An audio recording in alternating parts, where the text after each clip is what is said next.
السلام علیکم ورحمۃ اللہ وبرکاتہ۔ کیا حال چال ہیں؟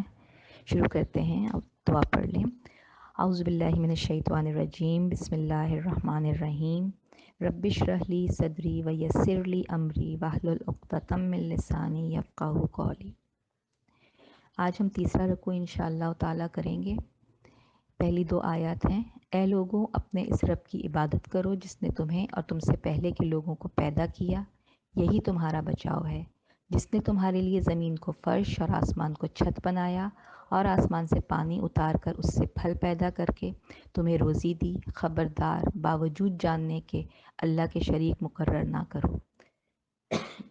دوسرے رکوع میں ہم نے منافقین کی صفات پڑھی اور ہمیں اندازہ ہوا کہ کون کون سے ایسے کام ہیں، ایسے عمل ہیں جن سے بچنا بہت ضروری ہے، اور ان کو کرنے سے ہم منافقین کی صف میں شامل ہو سکتے ہیں۔ اسلام نے بڑے واضح احکامات دے دیے ہوئے ہیں، بہت کلیئر کٹ ہمیں تمام کے تمام احکامات دے دیے ہیں کہ اللہ کو ایک ماننا ہے، کس طرح سے اس کے تمام ارکان فالو کرنے ہیں، اسلام کے جو ارکان ہیں وہ فالو کرنے ہیں، اور کس طرح حقوق ادا کرنے ہیں، کس طرح گھر کا ماحول جو ہے وہ کریٹ کرنا ہے، کیسے بچوں کی تربیت کرنی ہے، یہ سب کے سب ہمیں بتا دیے گئے ہیں۔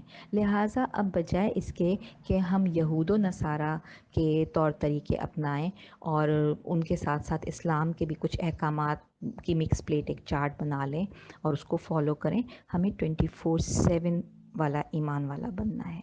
سرکمسٹانسز کے حساب سے اپنے ایمان کو نہیں ڈھالنا، بلکہ اللہ کے احکامات کے مطابق چلنا ہے۔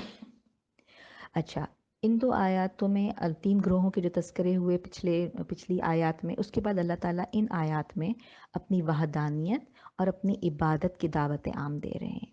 اب یہاں پر خطاب کیا جا رہا ہے عام لوگوں سے۔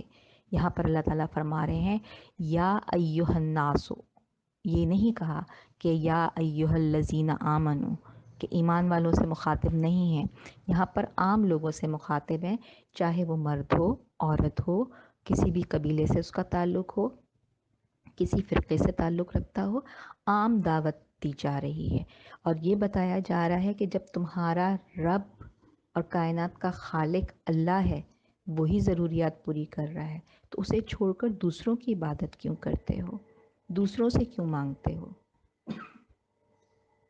اور وہ صرف تمہارا رب نہیں ہے، بلکہ ہم سے پہلے آنے والے ہمارے جو آج آباء و اجداد تھے، ان کا رب اور خالق اور مالک اور رازق بھی وہی ہے، اور جو اب موجود ہیں اس وقت جتنے لوگ دنیا میں، ان کا بھی خالق، ان کا بھی رازق وہی ہے، اور ہمارے بعد جو قیامت تک جتنے بھی لوگ آئیں گے ان کا خالق اور ان کا رازق بھی وہی ہے۔ تو جب وہ رزق عطا کر رہا ہے، بارش وہ برسا رہا ہے جس سے زمین جو ہے وہ سیراب ہوتی ہے اور ہمارے لیے طرح طرح کے نعمتیں جو ہے وہ اپنے اندر سے نکالتی ہے، پھل سبزیاں وغیرہ، تو پھر ہم اللہ کو چھوڑ کر دوسرے کی عبادت کیوں کریں، یا اس کے ساتھ کسی کو کیوں شریک کریں، جیسے کہ یہود و نصارہ کرتے تھے۔ اس کا شکر ادا کرنا چاہیے، کیونکہ جذبہ شکر بھی عبادت ہے۔ کائنات کی خوبصورتی، اس کا نظام، اور کس طرح وہ چل رہی ہے، دن رات کیسے ہو رہے ہیں، موسموں کا آنا جانا، یہ سب کیا ہے؟ یہ اللہ کی طرف سے ایک تحفہ ہے۔ نعمتیں ہیں جو اللہ کی ہیں، وہ ہمارے لیے اللہ کا تحفہ ہے۔ اب یہ دیکھیں کہ جب آپ کسی کو تحفہ دیں، مثال کے طور پہ آپ مجھے کوئی تحفہ دیں اور میں جا کے کسی اور کو شکریہ ادا کروں، تو آپ کو کیسا لگے گا؟ آپ سوچیں گی لو دیا میں نے ہے، شکریہ کسی اور کا ادا کر رہی ہے، پاگل تو نہیں ہے؟ یا یہ کہ آئندہ تو میں دوں گی نہیں اس کو، اس کے اندر تو بالکل اتنی کرٹسی نہیں ہے کہ یہ میرا شکریہ ادا کرے۔ تو جب اللہ ہی نے ہمیں سب کچھ عطا کیا ہے، تو پھر ہم شکر اس کا کیوں نہ ادا کریں؟ اور وہ اتنا رحمان ہے کہ ناراض بھی نہیں ہوتا۔ ہم شکر ادا نہیں کرتے لیکن وہ ناراض نہیں ہوتا، وہ اسی طرح بارش برساتا ہے، ہر جگہ برساتا ہے۔ یہ نہیں کہ جہاں صرف مسلمان رہتے ہیں یا مومن رہتے ہیں وہاں برساتا ہے، بلکہ وہ وہاں بھی بارش برساتا ہے جہاں ہندو، سکھ، عیسائی رہتے ہیں، مرتد رہتے ہیں۔ سورہ الذاریات میں اللہ تعالیٰ فرماتے ہیں میں نے نہیں پیدا کیا جن و انس کو کہ صرف اس لیے کہ میری بندگی کریں۔ اب عبادت تو فرشتے بھی کر رہے ہیں، اللہ تعالیٰ کے فرشتوں نے جب اللہ تعالیٰ نے حضرت آدم علیہ السلام کی تخلیق کا اظہار کیا تو فرشتوں نے کہا تھا نا کہ آپ ایسی مخلوق کیوں بنا رہے ہیں جو زمین پر فساد کرے گی، ہم ہیں نا آپ کی عبادت کے لیے۔ تو فرشتے تو عبادت کر رہے ہیں، اصل چیز بندگی ہے، اطاعت ہے، اور وہ بھی کس طرح سے کہ آپ کو ایک پاور دے کے کہ آپ خود فیصلے کر سکتے ہیں، آپ خود صحیح اور غلط کے درمیان تمیز کر کے اور راستہ چن سکتے ہیں۔ تو جب اللہ نے ہی ساری چیزیں عطا کی ہیں، وہ ہمارا مالک ہے، خالق ہے، رازق ہے، تو پھر اسی کی بندگی کرنی ہے، اسی کی اطاعت کرنی ہے، اس کے برابر کسی کو نہیں ٹھہرانا، اس کے ساتھ کسی کو نہیں جوڑنا۔ اگلی آیات ہیں 23 اور 24۔ ہم نے جو کچھ اپنے بندے پر اتارا ہے اس میں اگر تمہیں شک ہو اور تم سچے ہو تو اس جیسی ایک صورت تو بنا لاؤ، تمہیں اختیار ہے کہ اللہ تعالیٰ کے سوا اپنے مددگاروں کو بھی بلا لو، بس اگر تم نے نہ کیا اور تم ہرگز نہیں کر سکتے تو اسے سچا مان کر اس آگ سے بچو جس کا ایندھن انسان اور پتھر ہیں، جو کافروں کے لیے تیار کی گئی ہے۔ اب یہاں پر توحید کے بعد رسالت کا بھی اثبات فرمایا جا رہا ہے، یا ہم نے جو کچھ اپنے بندے پر اتارا ہے، یعنی کہ قرآن پاک، اور چونکہ یہاں پر بندے کا ذکر ہے تو یہاں پہ اس کا مطلب ہے کہ آپ صلی اللہ علیہ وآلہ وسلم پر قرآن پاک نازل کیا۔ اللہ تعالیٰ نے یہاں اپنے پچھلے نبیوں اور پچھلی کتابوں کا ذکر نہیں کیا ہے، اور اللہ تعالیٰ نے اس دعوت اپنی عبادت، اپنی اطاعت کی، اپنی وحدانیت کی دعوت کے ساتھ ساتھ جو ہے وہ رسالت کی دعوت دی ہے کہ آپ صلی اللہ علیہ وآلہ وسلم کو آخری نبی ماننا ہے۔ جیسے کہ قرآن پاک کی ایک آیت ہے اطیعوا اللہ و اطیعوا الرسول، اور یہ بات کئی دفعہ دہرائی جا چکی ہے پہلے بھی، لیکن ہم اس کی بار بار ڈیٹیلز میں تو نہیں جائیں گے، لیکن سرسری تذکرہ جو ہے وہ کرتے رہیں گے۔ تو رسول اکرم صلی اللہ علیہ وآلہ وسلم پر جو کلام پاک اتارا اللہ نے، اس کے ایک ایک حرف پر یقین ہونا چاہیے، کسی بھی حرف پہ کوئی شک نہیں ہونا چاہیے۔ کیوں؟ اس لیے کہ جب ہم اللہ کو ایک مان رہے ہیں، اس کو اپنا خالق، رازق، مالک مان رہے ہیں، تو اس کی طرف سے بھیجی ہوئی ہر چیز پر یقین کرنا ہے، ہر بات کو ماننا ہے۔ ہم نے پڑھا تھا غیب پر متقی کون ہے؟ غیب پر ایمان لانے والے، اور یہ نہیں کہ بالکل آنکھ بند کر کے سوچے سمجھے بغیر، جن چیزوں پر غور و فکر کرنے کا کہا ہے وہاں غور و فکر تدبر کرنا ہے، اور جہاں منع کر دیا ہے متشابہات ہیں وہاں پر صرف یقین کرنا ہے، مان لینا ہے۔ تو جب اللہ کے برابر اس کا کوئی شریک نہیں ہے تو پھر اس کا کلام بھی خالص ہے۔ اسی کے کلام میں اگر اس جیسا کوئی اور اس کا جو کلام ہے اس جیسا کوئی دوسرا کلام ہو ہی نہیں سکتا۔ کفار کا اکثر یہ کہنا تھا، جیسا کہ پہلے بھی ہم بات کر چکے ہیں، کہ کلام جو وہ کہتے تھے قرآن پاک کو کہ یہ کلام نعوذ باللہ محمد صلی اللہ علیہ وآلہ وسلم نے خود گھڑا ہے۔ تو یہاں پر اللہ پاک ایک چیلنج دے رہے ہیں کہ اگر ایسی بات ہے تو تم اپنے آپ کو اگر اتنا قابل سمجھتے ہو، اتنے سمجھدار ہو، اتنے انٹلیکچوئل ہو، اتنے انٹیلیجنٹ ہو، تو تمہیں اس کلام کو اللہ کا کلام ہونے میں شک نہیں ہونا چاہیے، اور اگر شک کر رہے ہو اور اتنے قابل ہو تو اس جیسی ایک صورت بنا کر دکھا دو۔ زیادہ نہیں کہا، ایک صورت کہا ہے، اور قرآن کی چھوٹی سے چھوٹی سورت جو ہے وہ کون سی ہے؟ سورہ عصر اور سورہ کوثر میں 3 آیات ہیں، تو اتنی چھوٹی سی ایک سورت ہی بنا کے لا دو۔ یہ قرآن کی صداقت کی واضح دلیل ہے کہ تمام عرب و عجم کے کافروں کو کھلا چیلنج دے دیا گیا ہے، اور کیا یہ چیلنج وہ فلفل کر سکے؟ نہیں، وہ آج تک ایسا نہیں کر سکے۔ اب ایک بات ہے، یہاں پہ یہود و نصارہ کی ایک تعریف تو بنتی ہے کہ ان میں اتنی ڈھٹائی نہیں تھی کہ وہ اس کی مثل پیش کر سکتے، کیونکہ وہ جانتے تھے کہ یہ کلام اللہ ہی ہے، لیکن ڈرتے کیا تھے؟ ایڈمٹ کیوں نہیں کرتے تھے، اعلان کیوں نہیں کرتے تھے؟ کیونکہ وہ جانتے تھے کہ اگر ہم نے اس کو کلام اللہ مان لیا تو ہمیں اللہ کی ماننی پڑے گی، اس کے احکامات پر عمل کرنا پڑے گا، اور اس کے احکامات پر عمل کرتے ہیں تو دنیا جاتی ہے، سب سے بڑی چیز تو سرداری، اقتدار، طاقت، یہ چلا جاتا ہے ہاتھ سے، کیونکہ وہ دیکھ رہے تھے نا کہ نبی پاک صلی اللہ علیہ وآلہ وسلم خاتم النبیین ہیں، اور جس طرح وہ بتا رہے ہیں کہ وہ اللہ کے آخری رسول ہیں، اور ایک وقت آئے گا کہ کیسر و کسریٰ، روم، فارس سب میں مسلمانوں کی حکومت ہوگی۔ تو وہ سوچتے تھے کیسے ہو سکتا ہے کہ ایک شخص جو پڑھا لکھا نہیں، امی نہیں ہے، جس کے پاس دولت نہیں، کوئی ایسا بیک گراؤنڈ نہیں ہے اسٹرانگ قسم کا، وہ جس کے والدین نہیں ہیں، وہ یتیم ہے، مسکین ہے، وہ اتنے بڑی بات کر رہا ہے، تو یہ سب ایسے ہی ہوا میں اڑا رہے ہیں، نعوذ باللہ۔ تو وہ اس چیز سے ڈرتے تھے، اس لیے وہ مان تو رہے تھے کہ یہ کلام اللہ ہے، دل میں تو مان رہے تھے، لیکن اس کو اعلان ایڈمٹ نہیں کرتے تھے۔ اس کے بعد اپنے چیلنج کے بعد اللہ تعالیٰ نے ایک تھریٹ بھی دے دیا ہے، وارن بھی کیا ہے، اور بہت ڈیفینیٹ طریقے سے کوٹ کر رہے ہیں اللہ تعالیٰ کہ اگر تم ایسا نہیں کر سکے اور تم ہرگز نہیں کر سکتے، ایک تو وارن کر رہے ہیں، دوسرا ڈیفینیٹ ہے کہ تم ایسا کر ہی نہیں سکتے کہ ایسی ایک صورت بنا لاؤ۔ تو پھر بدلے میں کیا ہوگا؟ اگر ایسی صورت نہ بنا سکے تو پھر بدلے یا تو مان لو، قرآن کو مان لو، یا قرآن کی طرح کی کوئی صورت لے آؤ، اور تم چونکہ ایسا نہیں کر سکتے، ہرگز نہیں کر سکتے، تو پھر کیا ہے؟ اس آگ سے بچو جس کا ایندھن، جس کا فیول انسان اور پتھر ہیں۔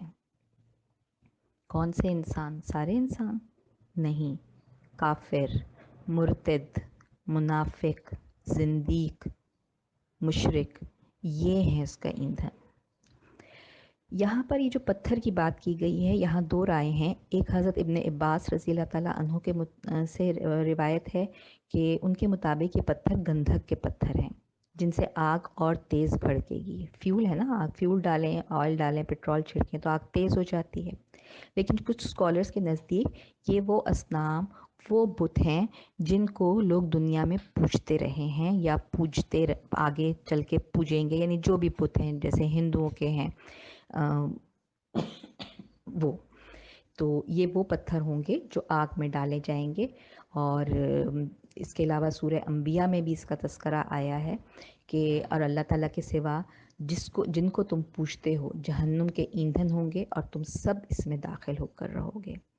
تو اس سے بھی ثابت ہوتا ہے، زیادہ جو مستند رائے ہے وہ یہی ہے کہ یہ وہ بت ہوں گے جنہیں ان لوگوں کے ساتھ جو لوگ ان بتوں کو پوجتے رہے تھے یا آگے چل کے پوجیں گے، ان کے ساتھ ان کو جہنم میں ڈالا جائے گا، اور یہ جہنم کا ایندھن ہوں گے جس سے آگ اور بھڑکے گی۔ آپ صلی اللہ علیہ وآلہ وسلم جب بھی آپ صلی اللہ علیہ وسلم کی سنت ہے کہ جب بھی جہنم کا تذکرہ آتا تھا تو آپ صلی اللہ علیہ وآلہ وسلم اس سے نجات کی دعا مانگتے تھے، اللہم اجرنی من النار، یا اللہ ہمیں جہنم کی آگ سے بچا۔ اچھا، یہ اجرنا بھی ہے، اللہم اجرنا من النار۔ اجرنا کا مطلب ہے میں، صرف میں، لیکن مومن کی صفت کیا ہے کہ وہ اپنے تمام مسلمان بھائیوں کے لیے دعا کرتا ہے۔ اور اللہ پاک یہ بھی فرماتے ہیں کہ جب انسانوں کو منہ کے بل جہنم میں ڈالا جائے گا تو جہنم کیا پکارے گی؟ حل میں مزید، حل میں مزید ہے، اور ہے۔ ایک اور جگہ اللہ تعالیٰ فرماتے ہیں کہ جب آگ ٹھنڈی ہو تو کیا ہوگا؟ زدنہ سعیرا، یعنی ہم اس کو اور بھڑکا دیں گے، اور اللہ کے فرشتے اس کام پر مامور ہیں، وہ مقرر ہیں اس آگ کو بھڑکانے اور اس کو مزید تیز اور اس کی حدت کو زیادہ کرنے کے لیے۔ یا اللہ ہمیں ان اعمال سے بچا جو ہمیں جہنم کا ایندھن بنا دے۔ آج سائنس نے بھی پروف کر دیا ہے کہ انسان کے جسم کی جو کمپوزیشن ہے وہ بہترین فیول ہے۔ ہمارے اندر بھی کمبسشن ہوتی ہے، فیٹس ہیں ہمارے اندر، سلفر ہے، فاسفورس ہے۔ سلفر اور فاسفیٹ یہ پٹاخوں میں استعمال ہوتے ہیں۔ جب ہم بڑے اس سے بقرعید پر باربیکیو کرتے ہیں تو کیا ہوتا ہے؟ فیٹ لگاتے ہیں، چربی اور گھی، تیل وغیرہ لگاتے ہیں۔